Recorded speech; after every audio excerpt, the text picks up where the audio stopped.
ಎಲ್ರಿಗೂ ನಮಸ್ಕಾರ. ಶ್ರೀಲಕ್ಷ್ಮಿ ಕಿಚನ್ಗೆ ಸ್ವಾಗತ. ಇವತ್ತಿನ ವಿಡಿಯೋನಲ್ಲಿ ಹೀರೆಕಾಯಿ ಎಣ್ಗಾಯಿ ಹೇಗೆ ಮಾಡೋದು ಅಂತ ನೋಡೋಣ. ಮೊದಲು ಒಂದು ಬಾಣಲೆ ತೊಗೊಂಡಿದ್ದೀನಿ, ಅದಕ್ಕೆ 1 ಸೌಟ್ ಆಗೋಷ್ಟರಲ್ಲಿ ಎಣ್ಣೆ ಹಾಕೋತಾ ಇದ್ದೀನಿ.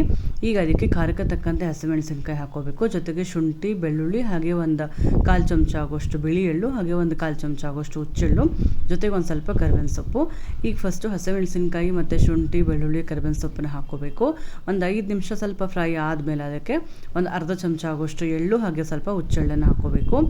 ಫಸ್ಟೇ ಎಳ್ಳು ಹಾಕ್ಬಿಟ್ವಿ ಅಂದರೆ ಬೇಗ ಕೆಂಪಾಗ್ಬಿಡುತ್ತೆ, ಹಾಗಾಗಿ ಸ್ವಲ್ಪ ಹಸಿಮೆಣಸಿನಕಾಯಿ ಎಲ್ಲ ಫ್ರೈ ಆದಮೇಲೆ ಹಾಕ್ಕೊಂಡು ಒಂದು 2 ನಿಮಿಷ ಕೈ ಆಡಿಸ್ಕೋಬೇಕು. ಈಗ ಇದಕ್ಕೆ ಒಂದು 1/4 ಬಟ್ಲಾಗೋಷ್ಟು ಹುರ್ಕೊಂಡು ಸಿಪ್ಪೆ ತಗೊಂಡಿರುವಂಥ ಕಡಲೆಕಾಯಿ ಬೀಜನ ಹಾಕೋತಾ ಇದ್ದೀನಿ. ಈಗ ಇದು ಮೊದಲೇ ಹುರ್ಕೊಂಡಿರೋದ್ರಿಂದ ಕಡಲೆಕಾಯಿ ಬೀಜನ ಜಾಸ್ತಿ ಏನು ಹುರಿಬೇಕು ಅಂತಿಲ್ಲ, ಅಥವಾ ನೀವು ಹಸಿದು ಹಾಕಬೇಕು ಅಂತಂದರೆ ಮೊದಲು ಅದನ್ನು ಹುರ್ಕೊಂಡು ಆಮೇಲೆ ಹಾಕ್ಕೋಬೇಕಾಗತ್ತೆ. ಜೊತೆಗೆ ಒಂದು 1/4 ಚಮಚ ಆಗೋಷ್ಟು ಅರಿಶಿನ ಹಾಕೋತಾ ಇದ್ದೀನಿ, ಜೊತೆಗೆ ಸ್ವಲ್ಪ ಕೊತ್ತಂಬರಿ ಸೊಪ್ಪು.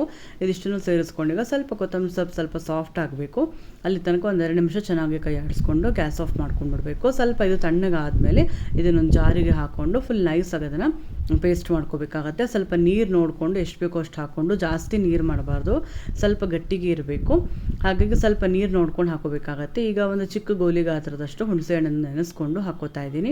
ಇವಾಗ ನೋಡ್ತಾ ಇರ್ಬೋದು, ತೋರಿಸ್ತಾ ಇದ್ದೀನಿ, ಈ ಥರ ಒಂದು ಗಟ್ಟಿ ಹದಕ್ಕಿರಬೇಕು, ತುಂಬ ನೀರಾಗಿ ಮಾಡ್ಕೋಬಾರ್ದು.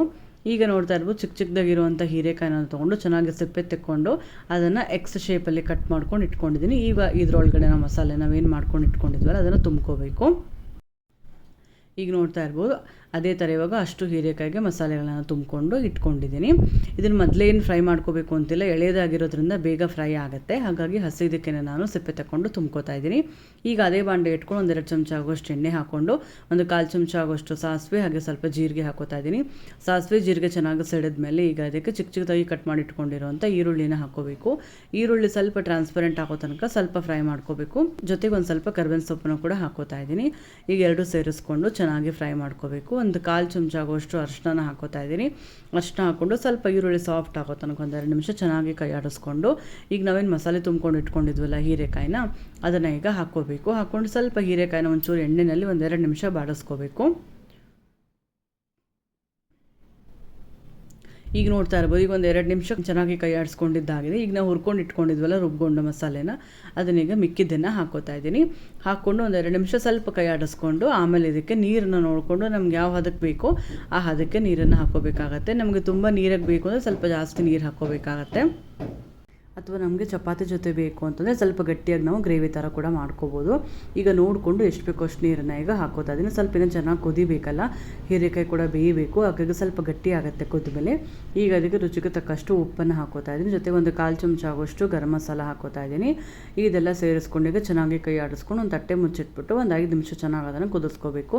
ಸ್ವಲ್ಪ ಹೀರೆಕಾಯಿ ಎಲ್ಲ ಸಾಫ್ಟಾಗಿ ಗ್ರೇವಿ ಒಂಥರ ತಿಕ್ಕಾಗಿ ಬರುತ್ತೆ, ಅಲ್ಲಿ ತನಕ ಒಂದು 5 ನಿಮಿಷ ಚೆನ್ನಾಗಿ ತಟ್ಟೆ ಮುಚ್ಚಿಟ್ಕೊಂಡು ಕುದಿಸ್ಕೋಬೇಕು. ಕಡಲೆಕಾಯಿ ಬೀಜ ಹಾಕಿರೋದ್ರಿಂದ ತಳ ಹಿಡಿಯುತ್ತೆ, ಹಾಗಾಗಿ ಮಧ್ಯೆ ಮಧ್ಯೆ ನೋಡಿಕೊಂಡು ಕೈ ಆಡಿಸ್ಕೊಂಡು ಒಂದು 5 ನಿಮಿಷ ಚೆನ್ನಾಗಿ ಬೇಯಿಸ್ಕೋಬೇಕು. ಈಗ ಇದಕ್ಕೆ ಲಾಸ್ಟಲ್ಲಿ ಒಂದು ಸ್ವಲ್ಪ ಕೊತ್ತಂಬರಿ ಸೊಪ್ಪನ್ನು ಹಾಕ್ಕೊಂಡು ಇನ್ನೊಂದು 2 ನಿಮಿಷ ಚೆನ್ನಾಗಿ ಕೈ ಆಡಿಸ್ಕೊಂಡು ಗ್ಯಾಸ್ ಆಫ್ ಮಾಡ್ಕೋತಾ ಇದ್ದೀನಿ. ಈಗ ತುಂಬಾ ಟೇಸ್ಟಿಯಾಗಿರುವಂಥ ಹೀರೆಕಾಯಿ ಎಣ್ಗಾಯಿ ರೆಡಿ ಆಯಿತು. ಇವಾಗ ನೀವು ತೋರಿಸ್ತಾ ಇದ್ದೀನಿ, ನೋಡ್ತಾ ಇರ್ಬೋದು. ಇದು ಚಪಾತಿ, ಜೋಳದ ರೊಟ್ಟಿ, ಅನ್ನ ಜೊತೆ ತುಂಬಾ ಚೆನ್ನಾಗಿರುತ್ತೆ ಕಾಂಬಿನೇಷನ್ನು. ಒಂದ್ಸರಿ ಟ್ರೈ ಮಾಡಿ ನೋಡಿ. ಹಾಗೆ ಇವತ್ತಿನ ರೆಸಿಪಿ ನಿಮಗೆ ಇಷ್ಟ ಆಗಿದ್ದರೆ ಲೈಕ್ ಮಾಡಿ, ಹಾಗೂ ಫ್ಯಾಮಿಲಿ ಫ್ರೆಂಡ್ಸ್ ಜೊತೆ ಶೇರ್ ಮಾಡಿ. ಎಲ್ಲರಿಗೂ ಧನ್ಯವಾದಗಳು.